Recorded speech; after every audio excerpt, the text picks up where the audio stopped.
Myself Yachika Thakkar, and I have done my MBBS from Maharashtra, Datta Megi Institute of Medical Sciences, and I have 4 years of experience teaching NEET students, and I have also taught first year MBBS students, first year nursing students. And today we'll start a physiology topic, body fluids and circulation.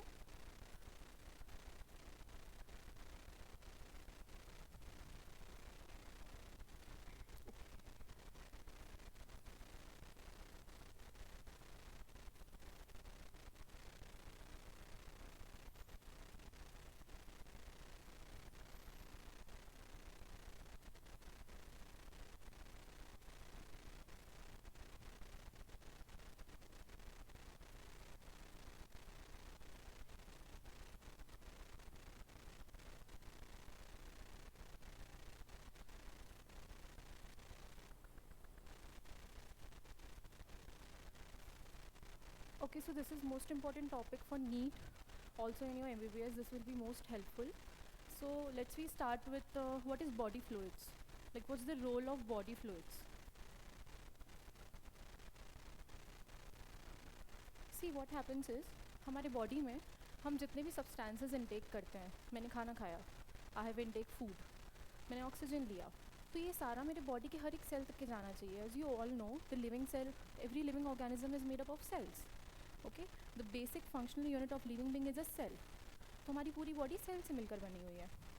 तो हम जो भी food लेंगे, जो भी हम oxygen ले रहे हैं, उसे हमारी बॉडी के सारे सेल्स तक पहुंचाना है. सारे सेल्स तक न्यूट्रिएंट्स, ऑक्सीजन, ये सब जाना चाहिए. ठीक है, तो इसके लिए नेचर ने एक मीडियम बनाया है. मीडियम, ये मीडियम अलग अलग ऑर्गेनिजम्स में अलग अलग है. जैसे कि अगर हम पॉरीफेरा में बात करेंगे तो ये मीडियम वाटर है. मतलब पॉरीफेरा में सारा कुछ एक्सचेंज वाटर के थ्रू होता है. Okay, but if we talk about human beings, हमारे अंदर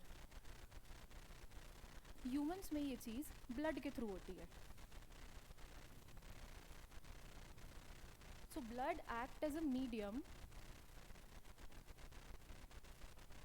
जिससे हमारे सब्सटेंसेस, जो ऑक्सीजन हम ले रहे हैं, वो सारा सेल्स तक के जाएगा और फिर सेल्स उसे यूज़ करेगी अपना फूड बनाने के लिए, अपने लिविंग के लिए. Okay, clear? Now what is blood? If we talk about blood, so blood is the softest tissue in our body. Softest tissue, क्योंकि हमारी बॉडी में हर चीज़ तो सेल से ही मिलकर बनी है ना. सारी चीज़ें सेल से मिलकर बनी है. ग्रुप ऑफ सेल्स मिलती है तो टिश्यू बन जाता है. ग्रुप ऑफ सेल्स मिलकर टिश्यू बना लेती है. बहुत सारे सेल्स मैंने मिलाए तो वो टिश्यू बन जाएगा. Okay, so if you talk about blood, तो एनसीईआरटी बोलती है कि blood is a specialized connective tissue. Specialized connective tissue. ठीक है, ब्लड की एक खास बात कि ये फॉल्स कनेक्टिव टिश्यू होता है. फॉल्स कनेक्टिव टिश्यू इसलिए होता है, ब्लड कनेक्टिव टिश्यू होता है, specialized connective tissue, but this is false connective tissue. Why so? It is because क्योंकि जो कनेक्टिव टिश्यू होता है ना, उसमें से फाइबर्स होते हैं, मैट्रिक्स कंपोनेंट होता है.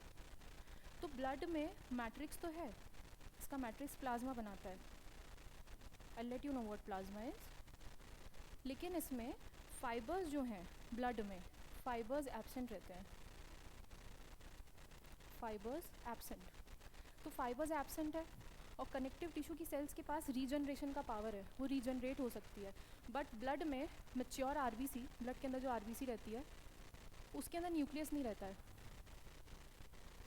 ये दूसरे आरबीसी को जन्म नहीं दे सकती. This cannot give a birth to next RBC. Okay, so blood is a false connective tissue. Connective tissue is made up of matrix, fibres and cells. Okay, अब ब्लड के कंपोनेंट्स क्या क्या है, एक चीज़ हमें समझ में आई कि blood is a special connective tissue according to NCERT. Now the second thing is blood is made up of, broad forms में अगर हम बात करें तो it is made up of two things. One is the formed elements and the other is plasma. Plasma जैसा कि मैंने अभी बताया था, ये मैट्रिक्स बनाएगा. मतलब ऐसे समझो कि ब्लड एक कनेक्टिव टिश्यू है. Okay, blood is a connective tissue, तो उसका मैट्रिक्स प्लाज्मा मिलके बना रहा है. सेल्स ये रही. फाइबर्स तो है ही नहीं, फाइबर्स नहीं है इसलिए ब्लड को हम फॉल्स कनेक्टिव टिश्यू बोलते हैं। अब जो फॉर्म्ड एलिमेंट्स है इसके अंदर सारी सेल्स आ जाएगी। आरबीसी मतलब red blood sales, WBC that means white blood cells and platelets, ये सारी सेल्स होती हैं। इन्हें फॉर्म्ड एलिमेंट्स इसलिए बोला जा रहा है क्योंकि ये बॉडी के में कहीं और से बन करके यहाँ पर आ रही है। Okay, and if you talk about plasma, so this is the fluid part of our blood, fluid part. Okay, and this constitutes 55% of our blood and the formed elements are 45%. That means हमारे blood के अंदर जो cells हैं वो 45% है, these three types of cells, और 55% हमारा जो blood है वो liquid है, fluid part. Okay, इतना समझ में आया? So सबसे पहले हम देखेंगे formed elements क्या होते हैं. Formed elements are 45%.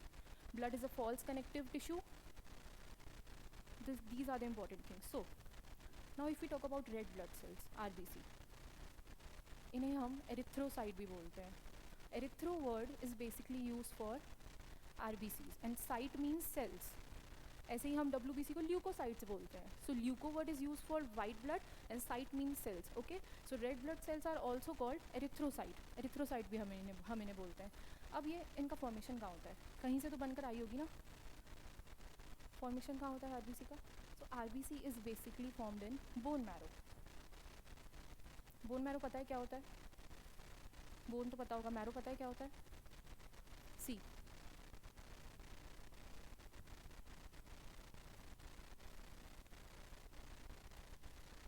If this is my bone, ये कोई बॉडी की मेरी बोन है. Okay, this is bone. Bone का जो बीच वाला पार्ट होता है और एक ये वाला पार्ट होता है, this is called the yellow bone marrow. Yellow bone marrow. And this part is called red bone marrow. ठीक है, ये हम बोन्स वाले चैप्टर में पढ़ेंगे इसका डिटेल. तो RBC रेड बोन मैरो बनाती है. इसे तुम ऐसे भी याद रख सकते हो, RBC are red bone marrow बना रही है. MCQ में पूछेगा रेड बोन मैरो बनाती है, येलो बोन मैरो बनाता है, कौन बनाता है? आर से याद रखना, रेड बोन मैरो में RBC का फॉर्मेशन होता है. लेकिन बट द ट्विस्ट इज सिर्फ अडल्ट्स में, सिर्फ अडल्ट्स में. मतलब हमारे अंदर अगर मैं पूछूँ, तुम्हारे अंदर, मेरे अंदर RBC का फॉर्मेशन कहाँ से हो रहा है? बोन मैरो से हो रहा है. बोन मैरो में भी कहाँ से? रेड बोन मैरो से. ओके, बट फीटस में, फीटस क्या होता है? अब बच्चा जब यूट्रस में होता है, वोम में होता है मदर के, तो फीटस में क्या होता है ना, इनिशियली योक सैक में RBC बनती है. RBC का फॉर्मेशन सबसे पहले योक सैक में होता है.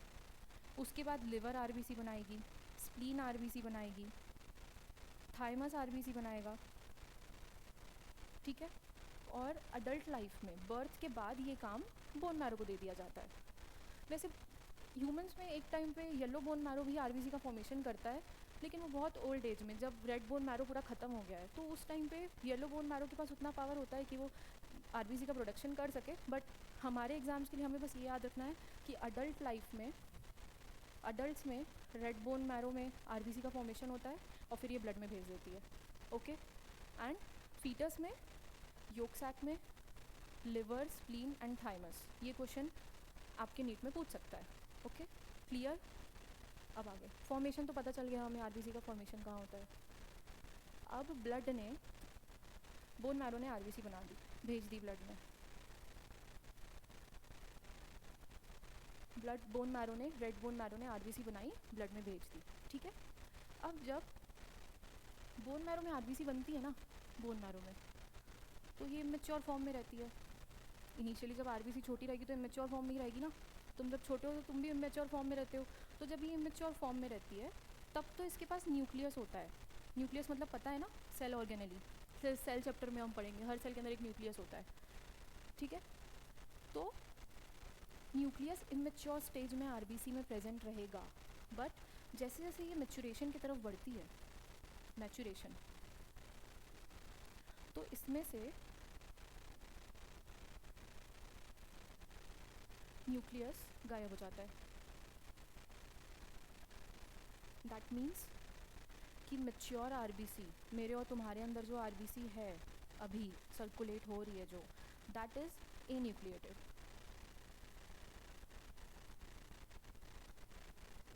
क्लियर? दैट मीन्स आरबीसी जब इमेच्योर फॉर्म में रहती है तब तो उसके अंदर न्यूक्लियस होता है, जब उसका मैचुरेशन हो रहा होता है, जब आरबीसी का प्रोडक्शन हो रहा होता है तब उसके अंदर न्यूक्लियस होता है। लेकिन जैसे ही आरबीसी मैच्योर होती है उसमें से न्यूक्लियस हट जाता है। ठीक है, अब इसका सिग्निफिकेंस क्या है? एक तो ये क्वेश्चन डायरेक्ट आ सकता है कि आरबीसी इज़ न्यूक्लिएटेड और ए न्यूक्लिएटेड। सेकेंड थिंग, ये नेचर ने ये क्यों बनाया, न्यूक्लियस क्यों हटाया इसके अंदर से? बायो हमें समझनी है, ओके, रटनी नहीं है। तो नेचर ने ये न्यूक्लियस क्यों हटाया? व्हाट इज़ द रीज़न कि मेच्योर आरबीसी में न्यूक्लियस नहीं रहेगा? द रीज़न बीइंग इज़ क्योंकि आरबीसी का मेन फंक्शन क्या होता है? ये ऑक्सीजन देती है हमारे सारे सेल्स को। ठीक है, ऑक्सीजन कैसे देगी? आरबीसी के अंदर बहुत सारा हीमोग्लोबिन पिगमेंट रहता है, हीमोग्लोबिन। ठीक है, ऑक्सीजन इसके साथ अटैच हो जाता है और फिर ये जाके हमारे सेल्स को दे देता है। अब आरबीसी का मेन काम तो ट्रांसपोर्ट ही कराना है ना। ऑक्सीजन हमारे सेल्स को देगा, कार्बन डाइऑक्साइड वापस लेकर आएगा। तो मेन काम तो हमारे आरबीसी का यही है। तो अगर मैं इसके अंदर न्यूक्लियस डाल दूँगी, मैं इसके अंदर राइबोसोम डाल दूँगी, तो जगह बचेगी क्या हीमोग्लोबिन के लिए? आरबीसी को जो मेन काम करना है वो कर पाएगा? नहीं कर पाएगा। इसलिए नेचर ने इसमें से न्यूक्लियस को हटा दिया है। अब आरबीसी में माइटोकॉन्ड्रिया भी नहीं होता। ठीक है, माइटोकॉन्ड्रिया भी नहीं होता। माइटोकॉन्ड्रिया और राइबोसोम्स ये दोनों नहीं होते। न्यूक्लियस भी नहीं होता, ये तो मैंने बता दिया। माइटोकॉन्ड्रिया और राइबोसोम्स, न्यूक्लियस, ये तीनों चीज़ें आरबीसी में नहीं मिलती है। ठीक है, माइटोकॉन्ड्रिया अब क्योंकि नहीं है आरबीसी में, तो एरोबिक रेस्पिरेशन होगा क्या? एरोबिक रेस्पिरेशन होगा? एरोबिक रेस्पिरेशन नहीं होगा, क्योंकि एरोबिक रेस्पिरेशन माइटोकॉन्ड्रिया के अंदर ही तो होता है। आरबीसी में तो माइटोकॉन्ड्रिया है ही नहीं, तो एरोबिक रेस्पिरेशन नहीं होगा इसमें। तो आरबीसी में क्या होगा फिर? आरबीसीज में एनारोबिक रेस्पिरेशन होगा। ठीक है, एनारोबिक रेस्पिरेशन, क्योंकि इसमें ग्लाइकोलाइटिक एंजाइम्स मिलेंगे, ग्लाइकोलाइटिक एंजाइम्स, और आरबीसी में एनारोबिक रेस्पिरेशन होगा। ओके, ये हो गया, ये समझ में आया कि आरबीसी का फॉर्मेशन कहाँ होता है। रेड बोन मैरो में आरबीसी का फॉर्मेशन होता है। आरबीसी ए न्यूक्लिएटेड रहती है। ए न्यूक्लिएटेड है तो डिवाइड तो कर ही नहीं सकती। माइटोकॉन्ड्रिया नहीं रहता है तो एरोबिक रेस्पिरेशन नहीं हो सकता। माइटोकॉन्ड्रिया में एनारोबिक रेस्पिरेशन ही होगा। ओके, अब सेकेंड चीज़, आरबीसी का शेप कैसा होता है? फॉर्मेशन हमने देख लिया, आरबीसी के अंदर क्या है क्या नहीं है हमने देख लिया। शेप क्या है इसका? आरबीसी का शेप बाइकॉन्केव होता है। अब इसके पीछे भी नेचर ने सोचा है, ऐसे ही थोड़ी ना बाइकॉन्केव बना दिया होगा आरबीसी को। आरबीसी को बाइकॉन्केव बनाने के पीछे रीज़न ये था क्योंकि उनका सरफेस एरिया बढ़ाना था हमें। आरबीसी का सरफेस एरिया क्यों बढ़ाना है? हमारी बॉडी की हर सेल्स को जीने के लिए ऑक्सीजन चाहिए। ऑक्सीजन कैरी करने का काम आरबीसी ही तो कर रही है। अब आरबीसी के अंदर मैं न्यूक्लियस डाल दूंगी या फिर आरबीसी बहुत छोटी रहेगी, इसमें राइबोसोम भी है, इसमें माइटोकॉन्ड्रिया भी है, तो हीमोग्लोबिन आ पाएगा क्या यहाँ पर? नहीं आ पाएगा। हीमोग्लोबिन को कम जगह मिलेगी ना। तो हीमोग्लोबिन के लिए एक्स्ट्रा सरफेस एरिया बढ़ाने के लिए आरबीसी को बाइकॉन्केव शेप का रखा गया है नेचर में। ठीक है, ये समझ में आया? आरबीसी बाइकॉन्केव शेप की होती है। ऊपर से देखोगे तो सर्कुलर दिखेगी, ऊपर से देखोगे तो ऐसे सर्कुलर दिखेगी, लेकिन जब साइड से तुम उसको देखोगे तो ऐसी बाइकॉन्केव शेप की रहती है। इसका जो डायमीटर है ये 7.5 माइक्रोन होता है। और एक खास बात बताऊँ, आरबीसी क्या ब्लड क्या करता है? कैपिलरीज में ऐसे जाता है ना, आर्टरीज में, वेन्स में, कैपिलरीज में। ये कैपिलरी का जो डायमीटर होता है ना, ये 5 माइक्रोन होता है, 5 माइक्रोन। अब एक बात बताओ मुझे, आरबीसी का डायमीटर 7.5 माइक्रोन है, इसका डायमीटर 5 है, ये इसके अंदर कैसे जाएगी? जा ही नहीं सकती। जाएगी क्या? जाएगी। कैसे जाएगी? देखो, आरबीसी का जो साइटोस्केलेटन है ना, साइटोस्केलेटन मतलब सेल का आउटर सरफेस, ठीक है, सेल जिससे मिलकर बनी है। इसका जो साइटोस्केलेटन है ये स्पॉन्जी है, इसको नेचर ने स्पॉन्जी बनाया है। ठीक है, ये इसका स्केलेटन स्पॉन्जी होने की वजह से ये स्क्वीज़ करके यहाँ से निकल जाती है। ठीक है, स्क्वीज़ करके यहाँ से निकल जाएगी ये, जबकि इसका डायमीटर ज़्यादा है और इसका डायमीटर कम है। लेकिन क्योंकि आरबीसी का साइटोस्केलेटन स्पॉन्जी है, इसीलिए आरबीसी स्क्वीज़ करके कैपिलरीज में मूव कर लेती है। ठीक है, ये चीज़ समझ में आई? आरबीसी सो इम्पॉर्टेंट टॉपिक, इसमें से बहुत सारे क्वेश्चन बनते हैं नीट में, तो ये तुमको बहुत अच्छे से आना चाहिए। तो एक बार रिकैप करते हैं, हमने क्या क्या पढ़ा। आरबीसी का प्रोडक्शन होता है रेड बोन मैरो में, एक येलो बोन मैरो होता है जो बीच में रहता है, ऊपर और नीचे रेड बोन मैरो होता है। तो आरबीसी का प्रोडक्शन कहाँ होता है, रेड बोन मैरो में होता है। लेकिन अडल्ट में, फीटल एज में, फीटस जब वोम में होता है तब किस में बनता है, योग सैक में, लीवर में, स्प्लीन में और थाइमस में। ओके, आरबीसी कौन सी शेप की होती है, बाइकॉनकेव शेप की होती है। बाइकॉनकेव शेप क्यों बनाया, ये रीज़न नीट में पूछता है कि why RBC is biconcave shape, why nature has made RBC in a biconcave shape. To increase the surface area, ताकि बहुत सारा हीमोग्लोबिन वहाँ पे अक्यूमुलेट कर जाए। ओके, क्योंकि उसको मेन काम यही है। और माइटोकॉन्ड्रिया क्यों नहीं बनाया नेचर ने, माइटोकॉन्ड्रिया नहीं बनाने के पीछे रीज़न, क्योंकि यार देखो, ये आरबीसी क्या कर रही है, ये आरबीसी ऑक्सीजन देने का काम कर रही है ना सारे सेल्स को।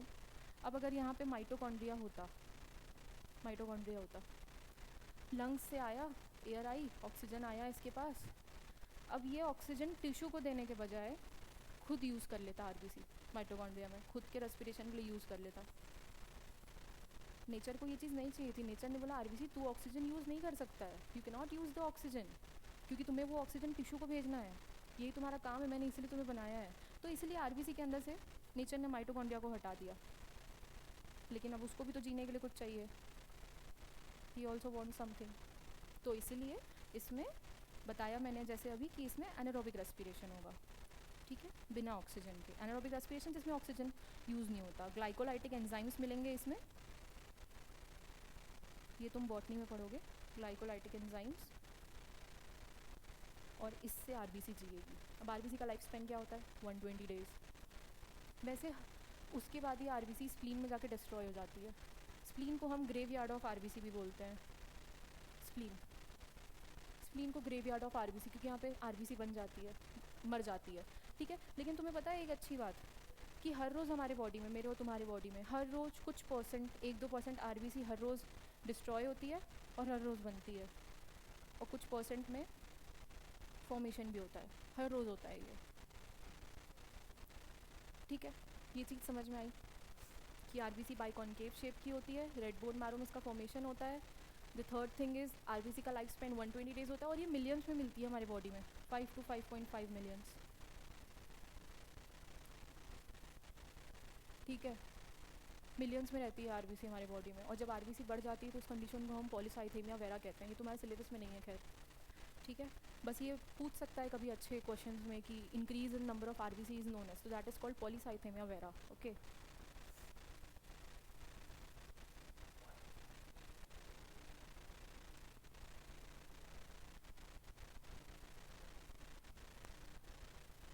sir, I need to think, like, I don't know the exact reason, but as it is made up of connective tissues, so like the nature has made everything, okay, so we cannot make tissues like artificially in the laboratory.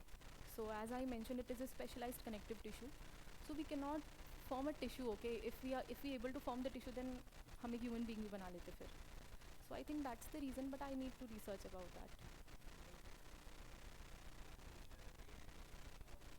Okay, yeah, yeah, yeah, yeah, yeah,